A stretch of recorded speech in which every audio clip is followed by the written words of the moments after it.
pancreas and its hormones। जाहिर सी बात है, पैनक्रियाज का काम केवल हार्मोन सिक्रीट करना नहीं है। पैनक्रियाज का काम है हार्मोन भी बनाना और पैनक्रियाटिक जूस भी बनाना। This is your pancreas. हम लोग कहते हैं ये मिक्स्ड ग्लैंड है। मिक्स्ड ग्लैंड है मतलब both endocrine and exocrine. Mainly it is exocrine gland.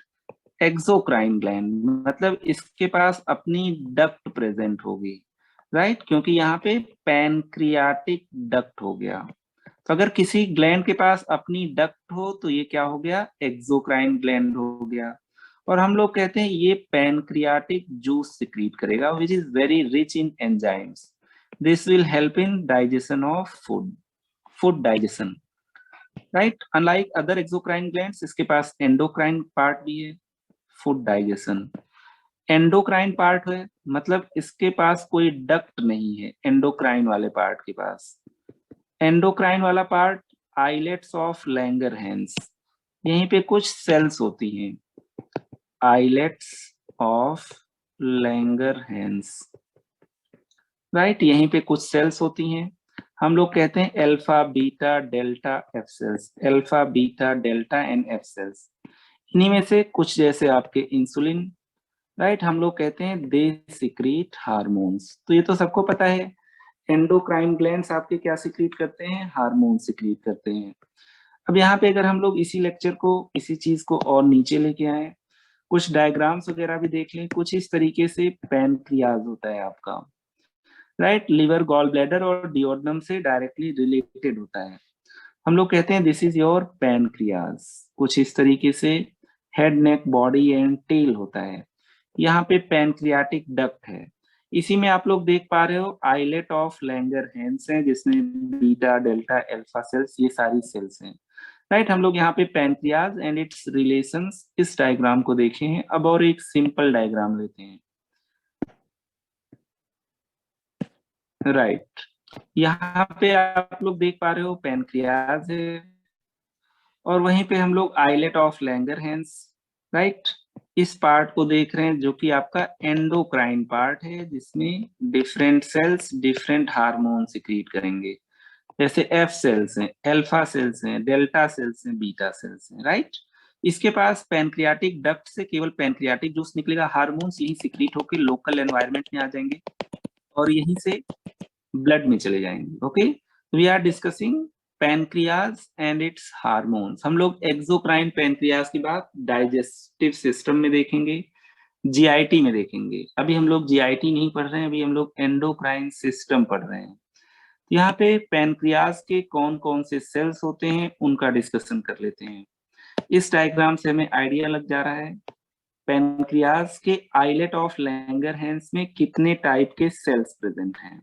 इसको और नीचे ले लेते हैं, राइट। तो यहाँ पे आप लोग देख पा रहे हो alpha cells they will secrete glucagon, beta cells will secrete insulin, delta cells will secrete somatostatin, PP cells या F cells will secrete pancreatic polypeptide. तो ये सब कितना सिंपल है, हम लोग कहते हैं अल्फा सेल्स, ग्लूकेगॉन, राइट, इन सब की कभी कमी नहीं होती तो हम लोग ज्यादा पढ़ने के लिए बॉदर नहीं करते। मेन प्रॉब्लम होती है जब बीटा सेल या तो खत्म हो जाए या तो इंसुलिन के अगेंस्ट रेजिस्टेंस आ जाए। This is very closely related to diabetes mellitus. Apart from beta cells we have delta cells, they will secrete somatostatin, right, and finally we have F cells, they will secrete pancreatic polypeptide। Pancreatic polypeptide इनका अभी बहुत ज्यादा known नहीं कि इनका function क्या है, बाकी इन तीनों का फंक्शन तो पता ही है, राइट। जो रेलेवेंट होगा हम लोग डिस्कस करेंगे।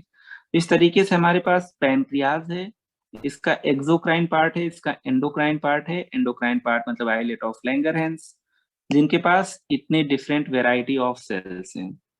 ये different variety of sales different hormones secrete करेंगे जिनका डिफरेंट फंक्शन होगा।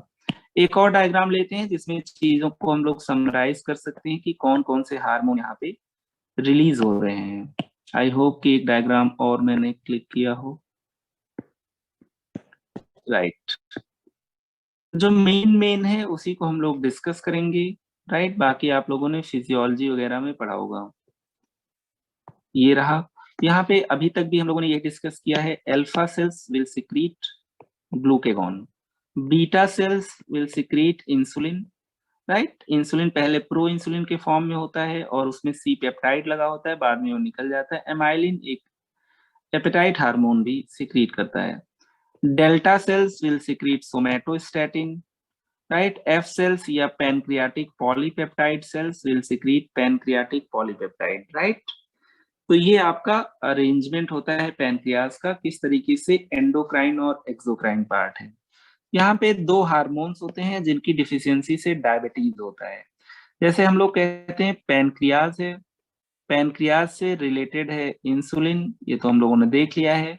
इसके डिसबैलेंस से या इसके नॉन फंक्शनिंग से हमारे पास एक डिजीज होगी, दैट इज डायबिटीज मेलाइटस, जिसको हम लोग इन जनरल डायबिटीज कहते हैं। इसी तरीके से आपके पास पोस्टीरियर पिट्यूटरी ग्लैंड है। पिट्यूटरी ग्लैंड से एक हार्मोन निकलता है एंटी डायूरेटिक हार्मोन, और वासोप्रेसिन और आर्जिनिन वासोप्रेसिन, इसको भी हम लोग पढ़ेंगे। इसकी कमी या डिसबैलेंस से हमारे पास डायबिटीज इंसिपिडस होता है, राइट। डायबिटीज इंसिपिडस, तो डायबिटीज बेसिकली दो डिजीजेस हैं, राइट। लेकिन अगर हम लोग कुछ ना बताएं किसी को डायबिटीज में क्या है, तो हम लोग मान के चलते हैं डायबिटीज मेलाइटस है, राइट। तो we will discuss basics of diabetes mellitus, basics of diabetes mellitus. मतलब हम लोग बेसिकली पैनक्रियाज और इंसुलिन से रिलेटेड बात कर रहे हैं, नॉट पोस्टीरियर पिट्यूटरी और एंटी डायबिटिक हार्मोन, मतलब diabetes mellitus, not diabetes insipidus. यहाँ पे हम लोग कहते हैं डायबिटीज के लिए नोट कर लो, diabetes is diagnosed when blood glucose levels increase more than normal, right, not by insulin levels। आज तक नहीं सुना होगा कि किसी का इंसुलिन लेवल कराया गया हो। इंसुलिन का लेवल कुछ भी हो, अगर ग्लूकोज का लेवल ज्यादा है तो डायबिटीज है। ग्लूकोज अगर किसी का नॉर्मल है तो डायबिटीज नहीं है उसको, इंसुलिन चाहे हो या ना हो। ऊपर वाला जाने को कैसे नॉर्मल किया है, आई रियली डोंट नो। तो हम लोग बात करते हैं डायबिटीज की डायग्नोसिस के लिए इंसुलिन का लेवल नहीं, ग्लूकोज का लेवल। जैसे जब हम लोग हाइपोथायरॉयडिज्म हाइपरथायरॉयडिज्म पढ़ते थे तो वहाँ हार्मोनल लेवल कराते थे, चाहे थायरॉक्सिन का लेवल कराएं चाहे टीएसएच का लेवल कराएं। लेकिन यहाँ पे हम लोग इंसुलिन के लेवल को नहीं करा रहे हैं, क्योंकि इंसुलिन के लेवल के कम होने से भी डायबिटीज हो सकता है, ज्यादा भी होने से हो सकता है, जब इंसुलिन रेजिस्टेंस हो तब।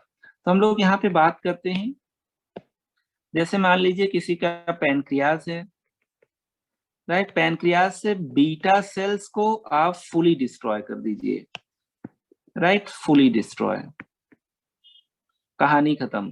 तो इसका मतलब बीटा सेल्स को ही तो इंसुलिन बनाना था, लेकिन अब बीटा सेल्स नहीं होंगे तो जीरो इंसुलिन होगा, फुली डिस्ट्रॉयड। इसका मतलब no beta cells, right, no insulin. इसका मतलब अब बिल्कुल इंसुलिन नहीं होगा तो डायबिटीज ही होगा ही। तो यहाँ पे हमारे पास जो डायबिटीज होगा that is type 1 diabetes mellitus, type 1 diabetes mellitus. अभी इसके और भी नाम देखेंगे। दूसरी कंडीशन ले लेते हैं, हम लोग कह देते हैं पैनक्रियाज भी जिंदा है, बीटा सेल्स भी हैं, इंसुलिन भी है। मैं कह रहा हूं कम नहीं है, ज्यादा है इंसुलिन, ठीक है। लेकिन इंसुलिन का काम क्या होता है, इंसुलिन आपका जो भी ब्लड में ग्लूकोज है, राइट, ब्लड ग्लूकोज को कहां पे लेके जाके दे देता है,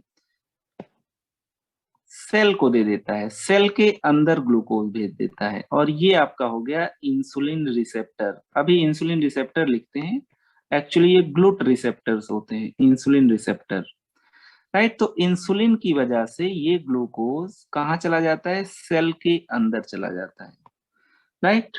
तो ग्लूकोज कहाँ आ गया, सेल के अंदर आ गया।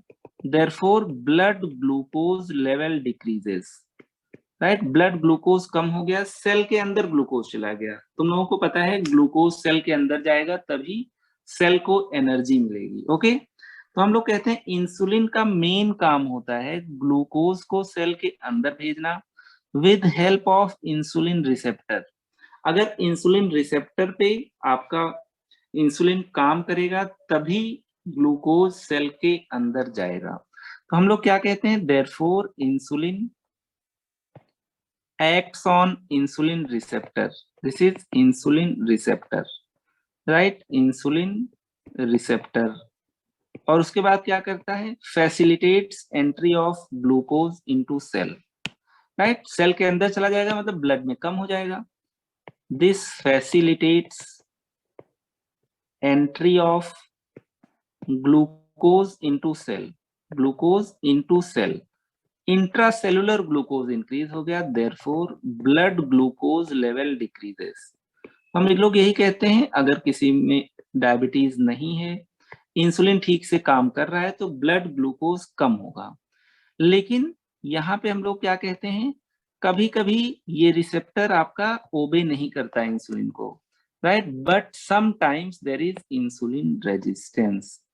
बट समटाइम्स, अक्सर फैमिली हिस्ट्री हो या मोटे हो जाए इंसान, but sometimes there is insulin resistance।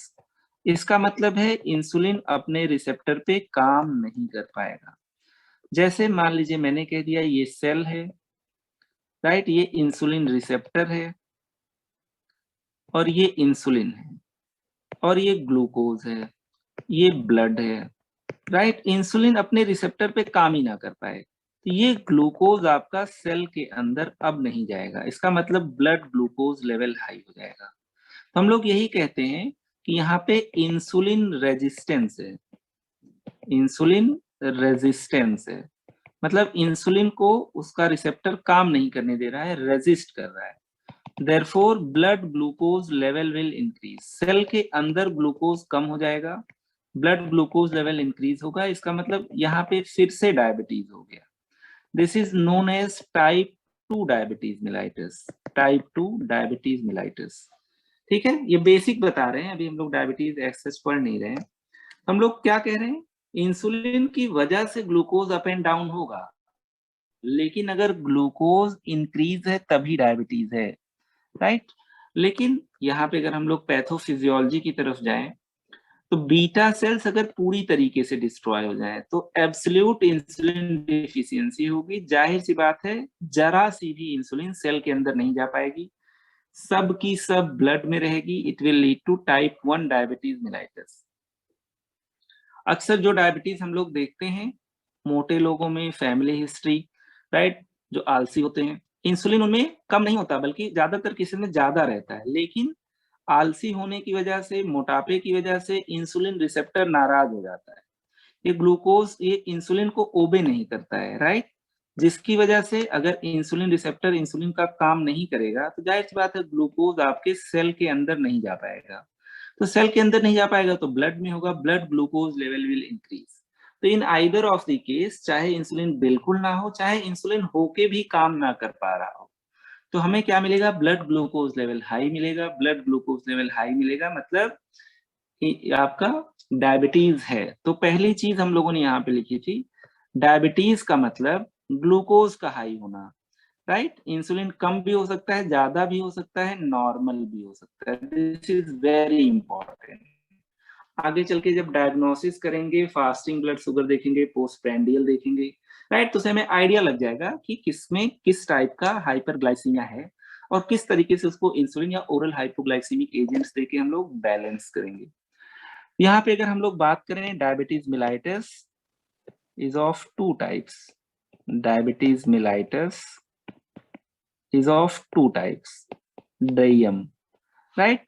Type 1 बच्चों की डिजीज है, एडल्ट्स अगर एक बार हो गई तो आगे चल के भी रहेगी, लेकिन स्टार्टिंग उसका 10 से 15 साल पे ही हो जाता है। हम लोग कहते हैं पहला है टाइप 1 डायबिटीज मिलाइटिस, अभी हम लोगों ने देखा था। टाइप 1 डायबिटीज मिलाइटिस में हम लोग कहते हैं no insulin, right, complete beta cell destruction, complete beta cell destruction, type 1 diabetes mellitus, right. अब देखो, जब यहाँ पे इंसुलिन है ही नहीं, तो इंसुलिन जब तक नहीं दे दोगे तब तक पेशेंट नहीं ठीक होगा, राइट। इंसुलिन रेजिस्टेंस को कम नहीं कर पाओगे क्योंकि वो है ही नहीं। देयरफॉर हम लोग कहते हैं यहाँ पे जो ट्रीटमेंट होगा उसके लिए पेशेंट को सब क्यूटेनियस इंसुलिन देना पड़ेगा। अभी दिखाएंगे कैसे लगाते हैं सब क्यूटेनियस इंसुलिन, या जब पढ़ेंगे तो देख लेंगे सब क्यूटेनियस इंसुलिन। तो ट्रीटमेंट में कोई दवा नहीं,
वेलकम बैक।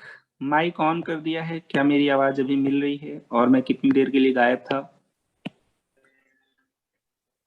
बेटा आवाज मिल रही है? 2 मिनट, कितनी देर तक?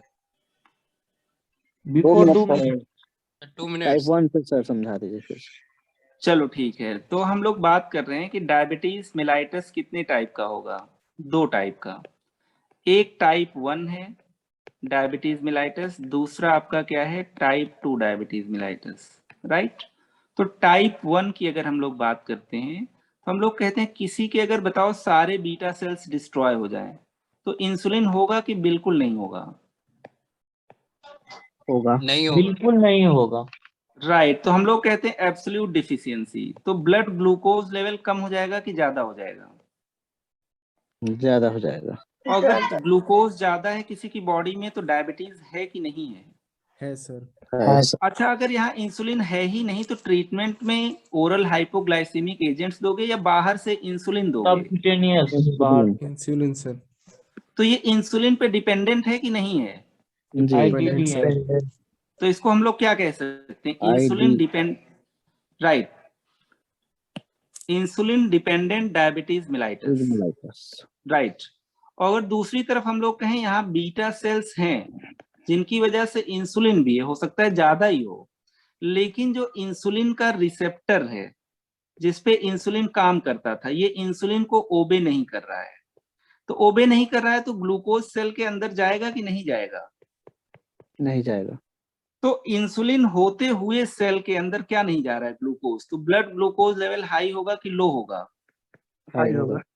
राइट, इसकी वजह से हम लोग कहते हैं डायबिटीज हुआ टाइप 2। लेकिन यहाँ पे अगर हम लोग पेशेंट को ऐसी ड्रग दें जो इंसुलिन रेजिस्टेंस कम करे तो काम जी, चल जाएगा कि नहीं चल जाएगा? चल जाएगा।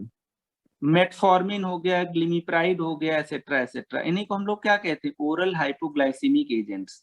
तो ये इंसुलिन पे, राइट, इंसुलिन पे बेटा डिपेंडेंट है कि नॉन डिपेंडेंट है? Non dependent. Non insulin dependent diabetes mellitus. लेकिन अगर हद से ज्यादा प्रॉब्लम हो जाए तो आखिर में इंसुलिन देना पड़ेगा कि नहीं देना पड़ेगा? देना पड़ेगा। देना पड़ेगा, लेकिन initially they are non insulin dependent. तो कुछ ड्रग्स ऐसी होती हैं जो इंसुलिन रेजिस्टेंस को कम कर देती हैं ताकि इंसुलिन जो है वो अपना काम करे। लेकिन यहाँ पे बेटा इंसुलिन रेजिस्टेंस है नहीं, तो यहाँ पे ओरल हाइपोग्लाइसेमिक एजेंट काम करेगा कुछ? जब इंसुलिन होगा तभी तो काम करेगा। यहाँ इंसुलिन है, बताओ। छोटा कर दो।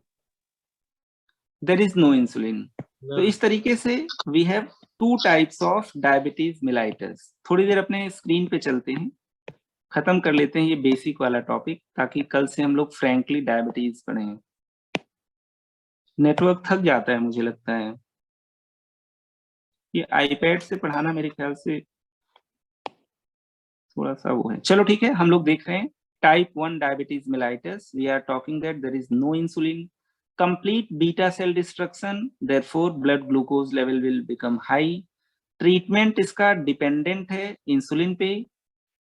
None of the oral hypoglycemic agents will be helpful. We call it insulin dependent diabetes mellitus or type 1 diabetes mellitus. इसी तरीके से हमारे पास टाइप 2 डायबिटीज मिलाइटस भी है, टाइप 2 डायबिटीज मिलाइटस। यहाँ पे हम लोग कहते हैं beta cells present, therefore insulin भी प्रेजेंट है, but there is insulin resistance. There is insulin resistance. अगर इंसुलिन रेजिस्टेंस होगा मतलब इंसुलिन अपना काम नहीं कर पा रहा होगा, राइट। जैसे मान लीजिए मैंने बताया था ये आपका सेल है, ये इंसुलिन का रिसेप्टर है, और इंसुलिन क्या करेगा, इसी पे काम करेगा और फिर ग्लूकोज आपका अंदर चला जाएगा, राइट। और हम लोग कह देते हैं ब्लड ग्लूकोज लेवल लो हो गया। बट अगर इंसुलिन रेजिस्टेंस है, but if insulin resistance, right, तो blood glucose level will increase, क्योंकि ग्लूकोज अंदर नहीं जा पाएगा।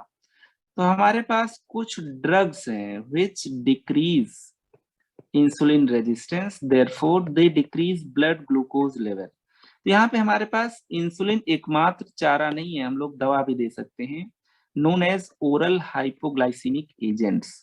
Oral hypoglycemic agents, right? Example metformin. metformin पढ़ाएंगे।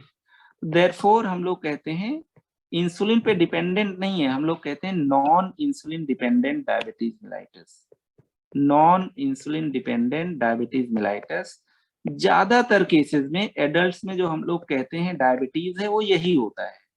मतलब टाइप 2 डायबिटीज, अगर कोई कुछ ना बताए किसी को डायबिटीज है तो कहोगे this type 2 diabetes mellitus that is non insulin dependent.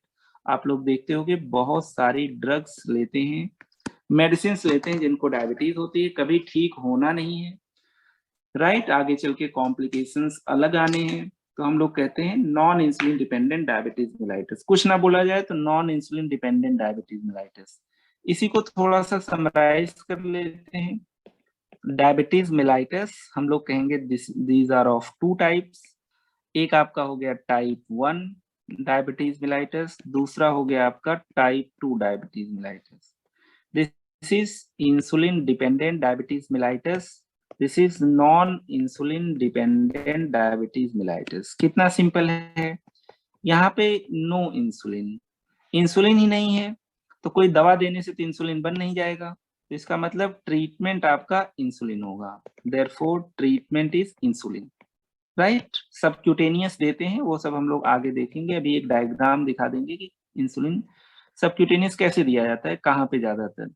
यहाँ पे हम लोग कहते हैं इंसुलिन प्रेजेंट है बट इंसुलिन रेजिस्टेंस, लेकिन इंसुलिन क्या कर रहा है, अपना काम नहीं कर पा रहा है, बट इंसुलिन रेजिस्टेंस।